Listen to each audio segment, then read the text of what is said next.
CM Dhami ने बचाव कर्मियों के साथ किया डिनर। सभी श्रमिकों के साथ मनाया इगास पर्व। परिजनों को किया सम्मानित। रुड़की पुलिस को मिली बड़ी कामयाबी। नशीली दवाओं के साथ 3 तस्कर गिरफ्तार। मेडिकल स्टोर पर करने जा रहे थे सप्लाई। नैनीताल पुलिस ने आयोजित किया विदाई समारोह। आज रिटायर्ड हो रहे डीजीपी अशोक कुमार अभिनय देखेंगे प्रभात। खालिस्तानी आतंकी का सहयोगी हरिद्वार से गिरफ्तार। अपने गांव के लोगों से मांगी थी रंगदारी। उत्तराखंड में बर्फबारी ने बढ़ाई ठंड। कई जिलों में बारिश के आसार। मौसम विभाग ने जारी किया yellow alert.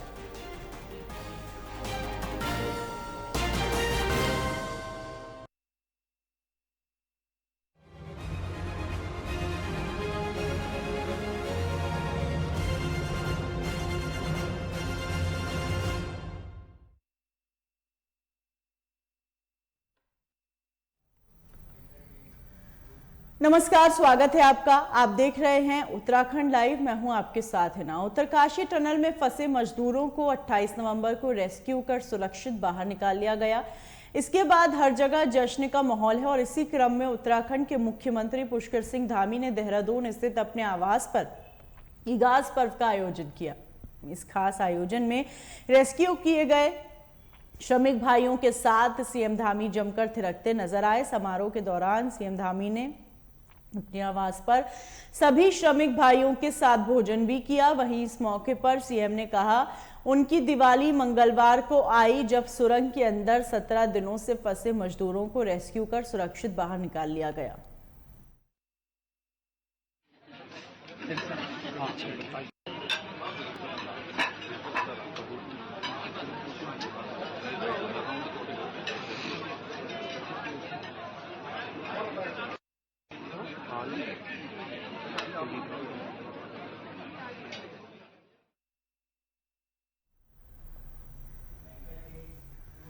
Uttarkashi Silkyara tunnel में फंसे मजदूर सकुशल बाहर निकाल लिए गए, जिसके बाद संत समाज ने केंद्र और राज्य सरकार की सराहना की। अखिल भारतीय अखाड़ा परिषद के अध्यक्ष श्री महंत रविंद्रपुरी महाराज का कहना है 17 दिनों की कड़ी मेहनत के बाद मजदूर भाइयों को सकुशल बाहर निकाल लिया गया। इसके लिए वे देश के प्रधानमंत्री नरेंद्र मोदी और उत्तराखंड के मुख्यमंत्री पुष्कर सिंह धामी को बधाई देना चाहते हैं।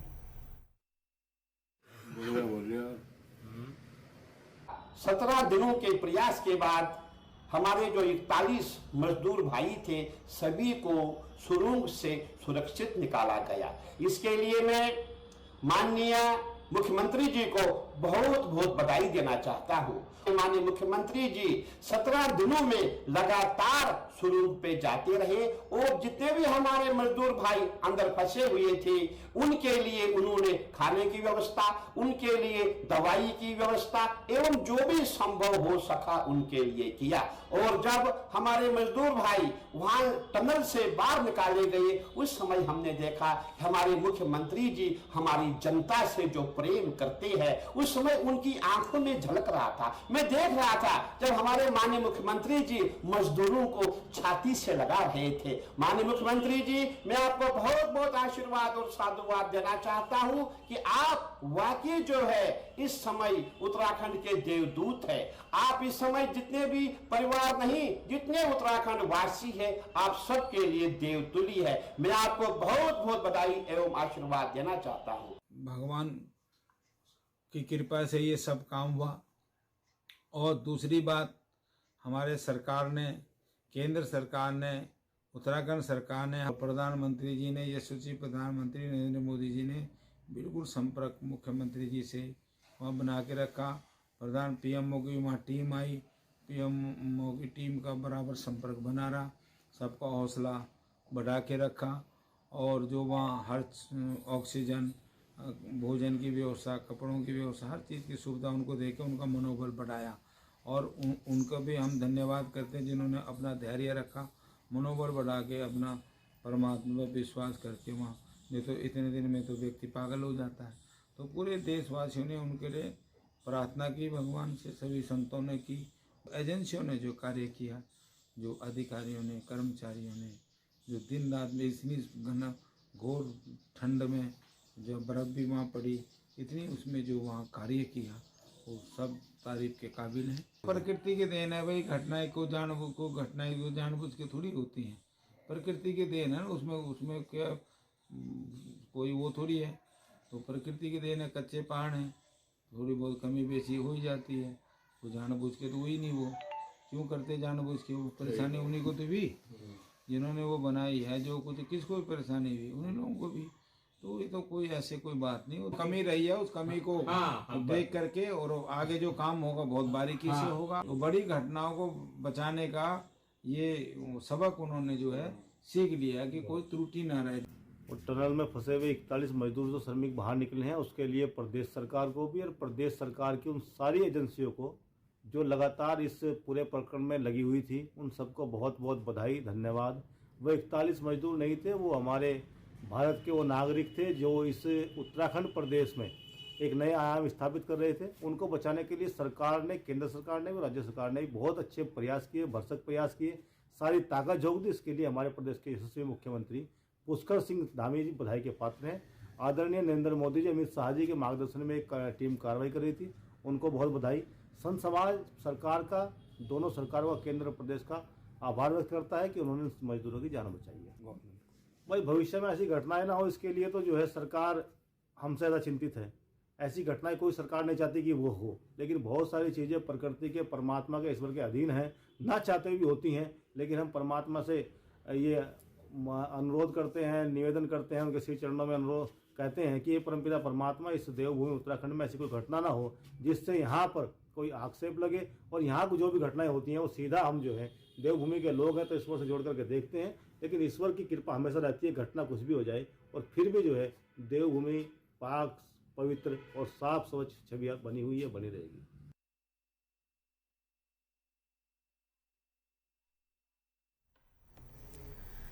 उत्तराखंड के डीजीपी अशोक कुमार आज 30 नवंबर को सेवा नियुक्त हो रहे हैं। धर्मनगरी हरिद्वार से अशोक कुमार का एक अलग ही नाता है। हरिद्वार में 2 बार एसएसपी पद पर रहकर बढ़ते क्राइम को रोकने में महत्वपूर्ण भूमिका निभाई, साथ ही कई सामाजिक संस्थाओं के साथ लेकर पुलिस की छवि को सही करने का कार्य भी किया। यही कारण है हरिद्वार के लोग डीजीपी अशोक कुमार को काफी पसंद करते हैं।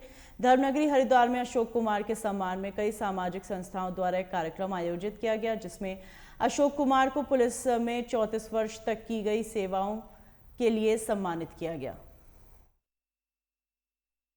क्या स्थिति है, क्या पोजीशन है, भीड़ ज्यादा हो रही है? अब मैं हमारी इस सदन में हमारी माँ हरिद्वार वासी आए हैं, विभिन्न वर्गों के लोग आए हैं और बहुत ही अच्छा लगा, क्योंकि हरिद्वार से मेरी बहुत यादें जुड़ी हैं। 2 बार मैं एसएसपी हरिद्वार रहा हूँ, आईजी गढ़वाल भी रहा हूँ। तो जैसे एक हमारे सर्विस के 34.5 साल के बाद कल मेरा आखिरी दिन है, तो लोगों के, हरिद्वार के लोगों के बीच आकर के अच्छा लगा, लोगों ने सम्मान दिया। और जैसा मैंने कहा कि हमेशा मैं सख्त और संवेदनशील पुलिस को जिया हूँ कि अपराधियों के प्रति सख्त होनी चाहिए पुलिस, आम आदमी के प्रति मित्रवत होनी चाहिए और विक्टिम के प्रति संवेदनशील होनी चाहिए। वो उसी भावना से मैं उम्मीद करता हूँ कि आगे भी पुलिसकर्मी व्यवहार करें।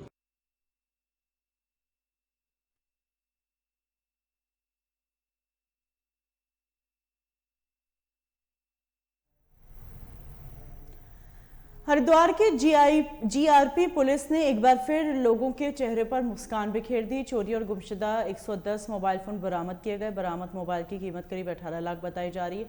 बुधवार को मोबाइल मालिकों के हवाले कर दिए गए, जिसके बाद मोबाइल पाकर मालिकों के चेहरे खुशी से खिल उठे। उन्होंने मोबाइल मिलने की आस छोड़ दी थी। पुलिस अधीक्षक रेलवे अजय गणपति कुंभार ने बताया आज 30 लोगों को मोबाइल वापस किए गए। बाकी मोबाइल को कुरियर के माध्यम से असली लोगों तक पहुँचाया जाएगा। हरिद्वार देहरादून आया हुआ था IMA OTA अफसर ट्रेनिंग अकेडमी में NCC कैडेट्स के साथ। उनकी कुछ ट्रेनिंग थी तो उन्हें ड्रॉप आउट करना था देहरादून। तो बच्चों को ड्रॉप आउट करने के बाद मैंने सोचा कि चलो हर की पौड़ी पे गंगा स्नान करते हैं। गंगा स्नान करने के बाद मैंने भोजन करने के बाद मैं स्टेशन परिसर पे आया तो एक बंदा मेरे सामने बगल में बैठा हुआ था, कोई अनजान व्यक्ति था। उन्होंने मेरे सामने ही चाय ली हुई थी, तो मुझे बिलीव नहीं था, क्योंकि मुझे पता है कि जो उन्होंने मेरे सामने चाय ली हुई है, बट किस टाइम उन्होंने उसमें क्या मिलाया। उन्होंने मेरे को चाय दी। चाय देने के बाद मैं 10:30 नाइट के बाद 11 बजे मुझे होश नहीं रहा कि मैं कहाँ पर हूँ। नाइट में 2 बजे जब मेरी नींद खुली, नींद क्या खुली, मेरा होश में उस टाइम भी नहीं था, कुछ लोग मुझे कह रहे थे कि आप यहाँ क्यों पड़े हुए हो, इस तरह से वॉमिटिंग वगैरह हो गई थी, मेरे सारे कपड़े खराब हो गए थे, सारा सामान, मोबाइल वगैरह जो भी कीमती सामान मेरे पिट्ठू बैग में था वो सारा, बच्चों के डॉक्यूमेंट्स, मेरे डॉक्यूमेंट्स सारे जा चुके थे। मैं वहाँ मोबाइल मिल गया मेरा, आज मोबाइल मिला है, मेरे पास कॉल गया था कि आपका मोबाइल मिल गया है, आप हरिद्वार से आके अपना मोबाइल रिसीव कर लीजिए, ठीक है। तो बहुत बहुत धन्यवाद यहाँ की जो टीम है, हरिद्वार जीआरपी के एसपी साहब जो साहब हैं, ठीक है, उन्होंने, उनके हाथों मुझे आज मोबाइल मिला है। बहुत बहुत धन्यवाद देना चाहूँगा मैं एसपी साहब को, हरिद्वार जीआरपी को, ठीक है, थैंक यू, धन्यवाद। जिसकी कुल राशि 18 लाख रुपए है और उसमें से आज हमने जितने लोग प्रेजेंट थे, लगभग 30 लोग प्रेजेंट थे, उनको हमने ये फ़ोन लौटा दिए गए, बाकी लोगों के हमने जल्दी ही कुरियर के माध्यम से लौटा देंगे। हमने जो हमारी एसओजी टीम है उनके लिए नकद इनाम की घोषणा करी है 2500 रुपये, और इनका रिवॉर्ड के लिए हम लोग आगे पुलिस हेडक्वार्टर को भेजेंगे।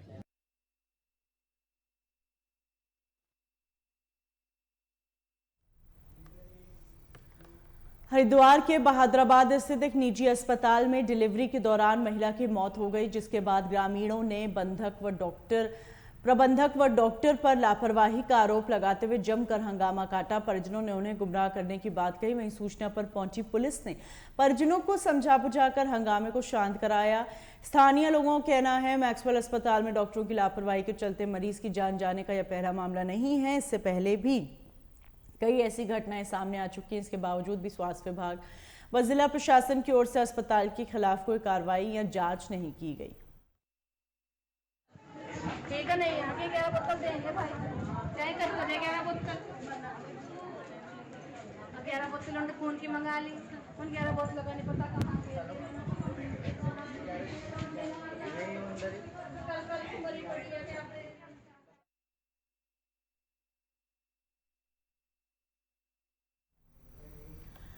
चमोली जिले में एक बार फिर पुलिस को बड़ी सफलता हाथ लगी। नशे के सौदागरों के खिलाफ कार्रवाई की जारी। रेखा यादव ने प्रेस वार्ता कर जानकारी देते हुए बताया, थराली पुलिस ने चेकिंग के दौरान रतगांव निवासी व्यक्ति से 1 किलो 30 ग्राम चरस के साथ एक व्यक्ति गिरफ्तार किया। पुलिस द्वारा कार्रवाई करते हुए उसे न्यायालय में पेश किया जा रहा है। बता दें कि बरामद चरस की कीमत 1,30,000 आकी गई है।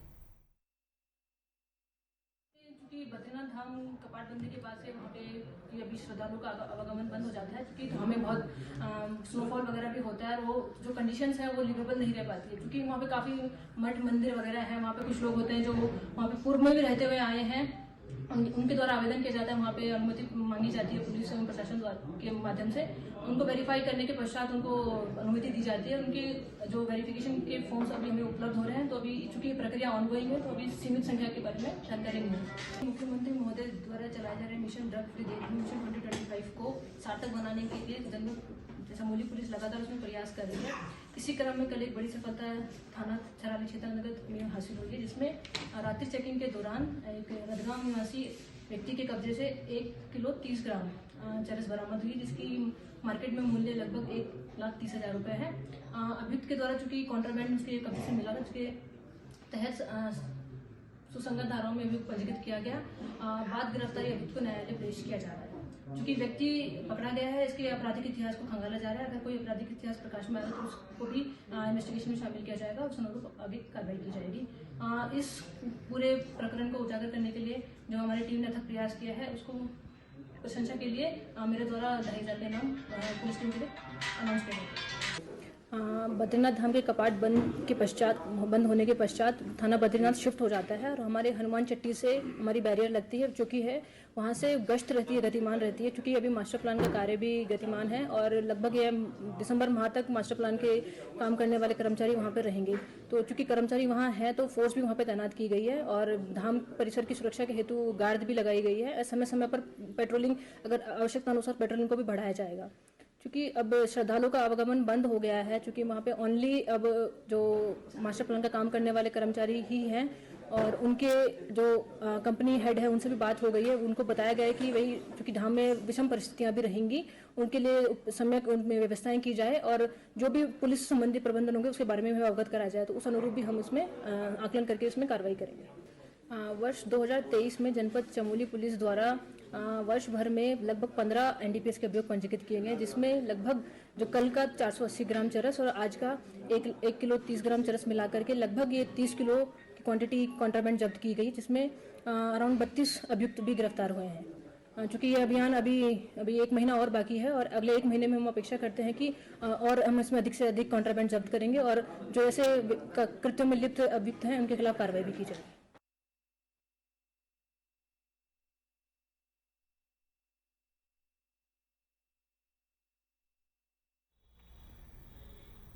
हरिद्वार वन प्रभाग ने पर्यावरण संरक्षण के लिए नगर वन की स्थापना की। नगर वन में जापान की मियावाकी तकनीक का इस्तेमाल करके जंगल बसाया गया है और साथ ही रुद्राक्ष वन की भी स्थापना की गई और आगे भी इस पद्धति का इस्तेमाल किए जाने की अधिकारियों की योजना है।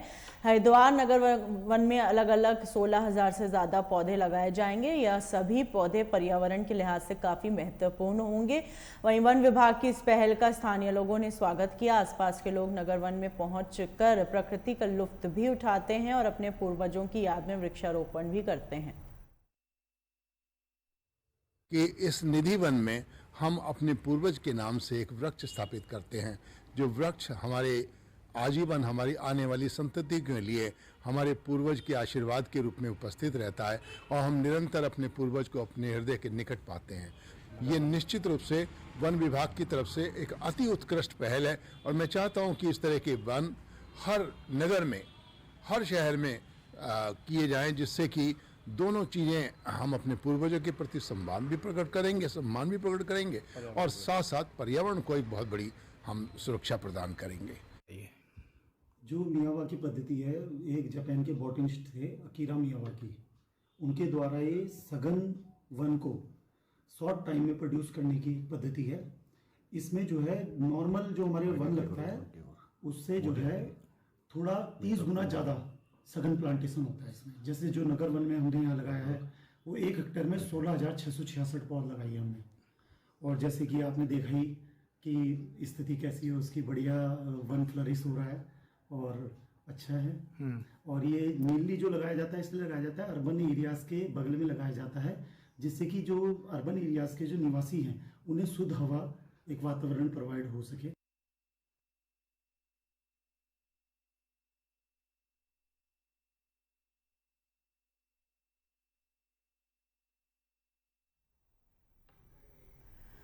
थराली विधायक भूपाल राम टमटा नारायणबगड़ प्रखंड पहुंचे, जहां उन्होंने आपदा प्रभावित परिवारों से मुलाकात कर उनकी समस्याएं सुनी और उचित कार्रवाई का आश्वासन दिया। बता दें, केवरतल्ला के 70 से भी ज्यादा परिवारों के आवासीय मकानों में पिछले कई दशकों से भूस्खलन के कारण बड़ी बड़ी दरारें पड़ गईं।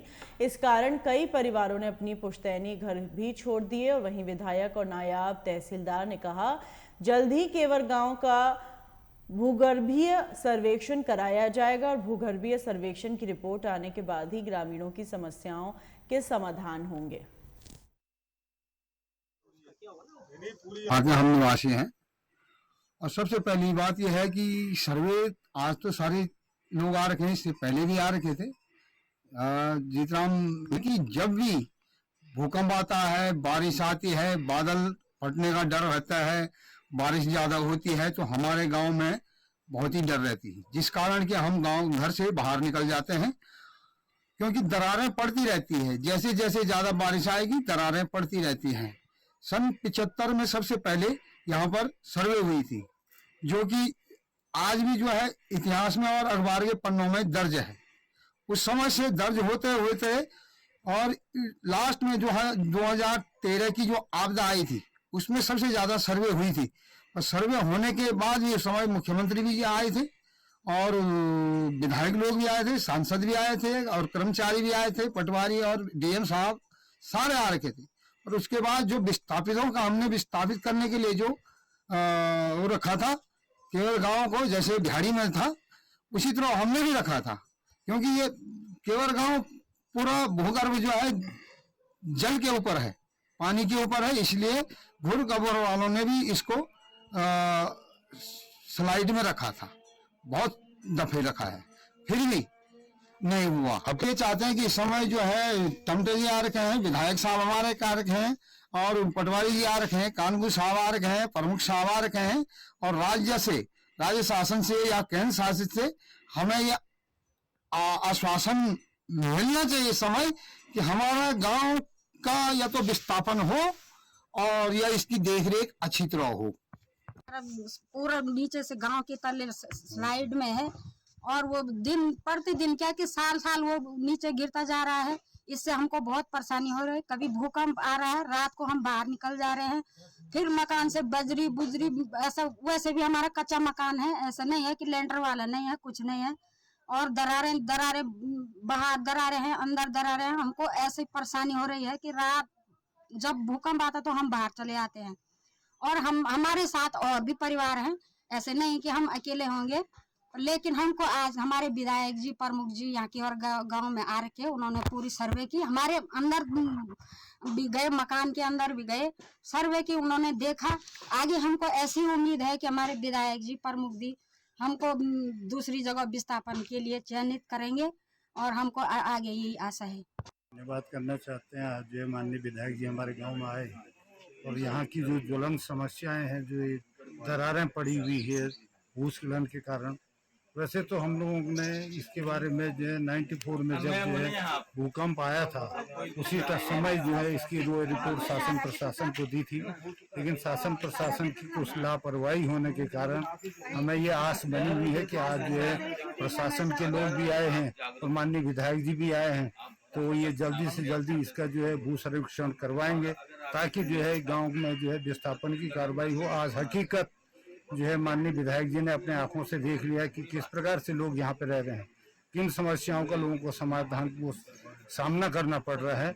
और हमें बड़ी खुशी है आज जो विधायक जी यहाँ पे आए, अपने साथ जो है प्रशासन के लोगों को भी लेके आए और माननीय पत्रकार महोदय आप भी यहाँ पे आए और आपने भी ज्वलंत समस्याएं यहाँ पे देखी। हम आशा ही विश्वास है कि इस बार तो जरूर लोगों के जो है सुनी जाएगी समस्याएं और लोगों को विस्थापन की कार्रवाई की जाए। भूगर्भ सर्वेक्षण के लिए रिपोर्ट बना के भेजेंगे और भूगर्भ सर्वेक्षण की टीम आएगी और अपनी रिपोर्ट देने के बाद ही इसमें कार्रवाई की जाएगी। मेरे संज्ञान में तो नहीं है, इसी समय है और इसकी जो है तत्काल रूप से जो है भू सर्वेक्षण विभाग के लिए जो है रिपोर्ट भेजी जाएगी और उनके आने के बाद वो क्या रिपोर्ट देते हैं तब कार्रवाई की जाएगी। ग्राम केवर तला का स्थलीय निरीक्षण किया गया है। हमारा पूरा ग्राम जो है प्रभावित है और मिल्ला केवर भगवती तक इसका असर है। सारे लोग जो है बरसात में बहुत डर डर के लोग जी रहे हैं। कभी भी भूकंप आ गया, बरसात आ गया तो लोगों के लिए रहने की जो है बहुत दिक्कत होगी। तो मेरा विधायक जी ने पूरा आश्वासन दिया है कि हम जल्दी से जल्दी हर संभव सहायता गांव वालों की करेंगे। तो हमें पूरा भरोसा है विधायक जी पे कि निश्चित रूप से जो इसका विस्थापन, ट्रीटमेंट एवं जो भी सहायता होगी विधायक जी करेंगे।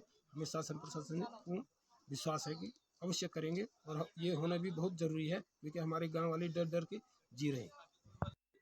गांव की ये बहुत बड़ी ज्वलंत समस्या थी और चूँकि नीचे जो हमारा नेशनल हाईवे है, जो हमारा मोटर मार्ग है NH का, इसके नीचे जो नदी हमारी पिंडर नदी उससे कटाव हो रहा है और लगातार कई वर्षों से हमारी ये जो सड़क है ये भी बाधित चल रही है। लैंडस्लाइड से यहाँ पर बहुत बड़ा नुकसान हुआ है और कुछ लोगों का मुझसे लगातार फ़ोन पर संपर्क था और आज मैंने कहा कि मैं खुद स्वयं जा करके देखता हूँ। आज केवर गांव में आया, मैं पूरे गांव का मैंने देखा, मकानों में जो दरारें पड़ी हैं, जिस प्रकार की स्थिति में गांव वाले रह रहे हैं, निश्चित रूप से ये चिंताजनक है। कभी भी चूँकि ये पर्वतीय क्षेत्र है, भूकंप वाला क्षेत्र है, अगर कभी यहाँ पर 4, 5, 6 रिक्टर का अगर भूकंप आ गया तो निश्चित रूप से भारी जनहानि होने की संभावना है।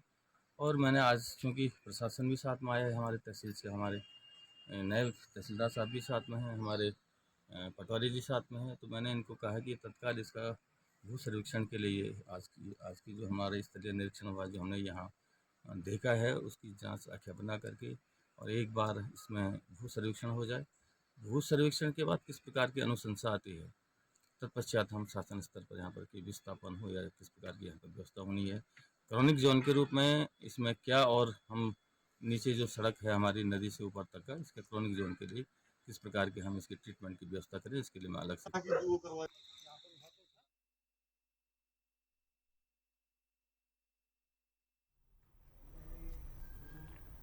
हरिद्वार सांसद अब लगातार अपने जगह जगह दौरे कर रहे हैं और इसी क्रम में वो रुड़की के ढंडेरा पहुंचे और एक बूथ स्तर पर बैठक का आयोजन किया, जिसमें उन्होंने भाजपा के कार्यकर्ताओं से 2024 के चुनाव के लिए कहीं ना कहीं यह जाहिर होने लगा कि हरिद्वार सांसद डॉक्टर महेश पोखरियाल निशंक अब 2024 चुनाव की तैयारियों में जुट गए हैं। इस मौके पर उन्होंने कार्यकर्ताओं के साथ बैठक कर उनकी समस्याओं को सुना। ये जो विधानसभा खानपुर है, इसमें हमारे 2 मंडल आते हैं। इन दोनों मंडलों की संगठनात्मक यहाँ मीटिंग है, जिसमें हमारे जिले के अध्यक्ष भी, जिला पंचायत अध्यक्ष भी, हमारे प्रदेश के कई प्रमुख पदाधिकारी, जिले के पदाधिकारी और सभी मंडलों के पदाधिकारी, यहाँ तक कि शक्ति केंद्र के भी हमारे प्रभारी और संयोजक यहाँ पर एकत्रित हैं। भारतीय जनता पार्टी का अंतिम जो बूथ स्तर तक कैसे करके और मजबूती मिले, जहाँ कमी है वहाँ भी ठीक ठाक हो, और जो सरकार की योजनाएं हैं वो सरकार की योजना अंतिम व्यक्ति तक पहुँच सके, जा सके, वो उसका लाभ उठा सके। तो इसलिए ये संगठनात्मक बैठक है। मुझे इस बात की खुशी है कि इस विधानसभा में भारतीय जनता पार्टी का बहुत मजबूती से संगठन खड़ा हुआ है। लोग भारतीय जनता पार्टी के सैकड़ों हजारों की तादाद में लगातार ज्वाइन कर रहे हैं भारतीय जनता पार्टी को, और ये खानपुर विधानसभा हमारी लगभग नंबर 1 विधानसभा बनने जा रही है भविष्य में। तो ये आपने देखा, ये जितने भी सैकड़ों ये हैं, ये सब लीडर है, हमारे पदाधिकारी हैं, कार्यकर्ता नहीं है। ये शक्ति केंद्र से ऊपर के सब पदाधिकारी हैं। तो जो आप इस पूरे साल में लगभग 1000 लोग होंगे जो महत्वपूर्ण लोग हैं। अब ये गांव में जब छाएंगे जाएंगे तो कोई घर ऐसा नहीं छूटेगा जो भारतीय जनता पार्टी के कमल जहां विकसित नहीं होगा। और आज ये बैठक हो रही है, पूरे प्रदेश में भारतीय जनता पार्टी का परचम लहरा रहा है। हमारे इस जिले में हमारी सरकार, यहाँ जिला पंचायत अध्यक्ष है, हमारे इस ब्लॉक में हमारा ब्लॉक प्रमुख है, हमारे 70% से भी अधिक ग्राम प्रधान है, हमारे सभी क्षेत्र पंचायत के सदस्य हैं, जिला पंचायत के सदस्य हैं। और इसलिए इस समय हरदा जिला पूरी तरह भाजपा में हुआ है और इसको और सशक्त करने की दिशा में हम आगे बढ़ रहे हैं। अभी हमारी जो रथ यात्रा है, विकास की यात्रा, वो भी हर गांव तक जाएगी। हर गांव में किस गांव में क्या क्या काम हुआ है और किस गांव के लोगों की क्या क्या समस्या है, उसके समाधान की दिशा में सारे अधिकारियों के साथ साथ जाएंगे, गांव के लोगों की समस्याएं। हरिद्वार के नवोदय नगर के पास बनाए जा रहे कृष्ण आश्रम को घनी आबादी से दूर बनाए जाने की मांग को लेकर नवोदय नगर के निवासी कई दिनों से अनिश्चितकालीन क्रमिक अनशन पर बैठे हैं, लेकिन इसके बावजूद भी हरिद्वार का प्रशासन इस ओर ध्यान नहीं दे रहा। वहीं नवोदय नगर निवासियों ने जिला अधिकारी कार्यालय का घेराव कर धरने पर बैठ गए। लोगों का कहना है कि जब तक डीएम उनकी बात नहीं सुनेंगे तब तक हम ये धरने पर बैठे रहेंगे। नगर की जनता की एक भावना है कि जो कुष्ठ आश्रम बनाया जा रहा है वो यहाँ के बजाय कहीं और स्थानांतरित कर देना चाहिए। अब कैसी निकम्मी सरकार है जो इतनी जनता की भावनाओं को ध्यान न रखते हुए हट धर्मता का काम कर रही है, खाम अपना एक ईगो बनाने का काम कर रही है।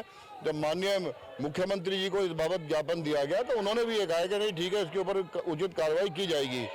अब डीएम साहब और ये प्रशासनिक अधिकारी पता नहीं किसके दबाव में, किस जन प्रतिनिधि के दबाव में काम कर रहे हैं कि इसको यहाँ से हटाने का काम नहीं कर रहे हैं। निश्चित रूप से ये ट्रिपल इंजन की सरकार फेल हो चुकी है।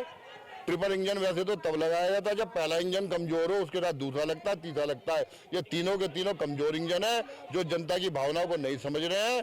जब जनता कह रही है कि इस आश्रम को, जब जनता के लिए सरकार है तो उनके भावनाओं को क्यों नहीं हटाते, इसको आश्रम को कहीं और ले जाए, कहीं भी बनाए। एक ऑलरेडी एक आश्रम चंडी देवी पुल के पास जब चल रहा है तो जरूरी है कि पूरे प्रदेश के अंदर ही कुष्ठ आश्रम बना के यहाँ छोड़ोगे आप और काम करो ना। आप इंडस्ट्रियाँ लगवाओ और जितना अच्छे काम कर सकते हो आप करो, स्कूल कॉलेज लगाओ। और अगर कुष्ठ आश्रम लगाना है ठीक है, उसकी भी जरूरत है तो ऐसी जगह तो लगाओ जहाँ जनता की भावनाएं आते ना, जहाँ जनता परेशान ना हो। अगर निश्चित रूप से अगर ये इस तरह का नहीं करेंगे तो ये आंदोलन बहुत लंबा चलेगा और किसी भी सूरत में आश्रम को नहीं बनने दिया जाएगा, चाहे इसके लिए किसी भी हद तक जाना पड़े। आपको भी जानकारी है जो कुष्ठ आश्रम नवोदय नगर एक घनी आबादी के बीच में बनाया जा रहा है, उसका विरोध वहाँ की जनता लगातार कर रही है और उसका विरोध स्थानीय लेवल से लेकर सीएम महोदय के कार्यालय तक कर चुके हैं। पहले 2 माह पूर्व लगभग एक विशाल प्रदर्शन नवोदय नगर के चौक पर किया था। वहाँ उनको एक अधिकारियों के प्रतिनिधिमंडल ने जाकर ये आश्वस्त किया था कि हम आपकी बात को ऊपर तक ले जा रहे हैं, आप इस कार्यक्रम को स्थगित कर दीजिए 15 दिन के लिए, 15 दिन में आपको इसका रिजल्ट हम दे देंगे।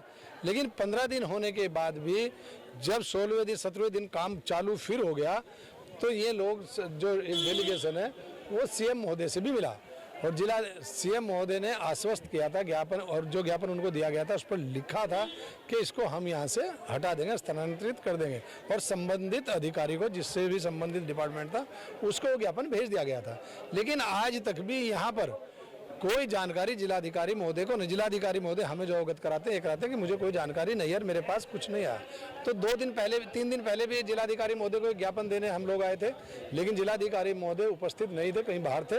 उन्होंने कहा था कि मंगलवार को मैं आ जाऊंगा। तो आज मंगलवार है, मंगलवार को सब लोग यहाँ पर आए हैं, उनसे मिलने के लिए आए हैं, ज्ञापन देने के लिए आए हैं और इस कुष्ठ आश्रम को यहाँ से स्थानांतरित कराने के लिए आए हैं। और इसको लेकर 10 दिन से धरना लगातार चल रहा है और जबरदस्त धरना चल रहा है। लोग बहुत ज़्यादा आक्रोशित हैं, इसलिए जब तक ये कुष्ठ आश्रम वहाँ से स्थानांतरित नहीं होता, शिफ्ट नहीं होता, तब तक ये आंदोलन जारी रहेगा। मेरा नाम दीपा जोशी है, मैं नवोदय नगर में रहती हूँ। आप यहाँ पहुँचे डीएम कार्यालय पहुँचने का हमारा मुख्य कारण ये है कि आज 10 दिन से हम धरने में बैठे हैं। ना डीएम साहब के यहाँ से कोई आया, ना एसडीएम साहब आए, ना तहसीलदार आए, कोई तो हमारी सुध लेता। और उसका मुख्य कारण धरने में बैठने का ये है, वहाँ कुष्ठ आश्रम बन रहा है जिसको हम लोग नहीं चाहते हैं। और वो किसके बगल में बन रहा है? बिल्कुल बस्ती के बीचों बीच में, जहाँ स्टेडियम बन रहा है, खेल कूद होते हैं, छोटे बच्चे बड़े बच्चे, स्कूल और बहुत सारे स्कूल हैं। उसकी वजह से हमें इतनी दिक्कत हो रही है क्योंकि इतनी पब्लिक है वहाँ की, लगभग हजारों में है। और यहाँ पर हम वहाँ पर बिल्कुल नहीं चाहते कि कुष्ठ आश्रम हो, इसलिए आज हम डीएम साहब के यहाँ 10वें दिन धरना देने आए हैं, क्योंकि मुख्यमंत्री जी के यहाँ से आदेश आ गया है। तो यहाँ पर क्यों दिक्कत हो रही है, हमको ये जवाब भी चाहिए, और हमको जवाब मिल भी जाएगा तो हमको ये चाहिए ही नहीं है। कुष्ठ आश्रम नवोदय नगर में चाहिए ही नहीं।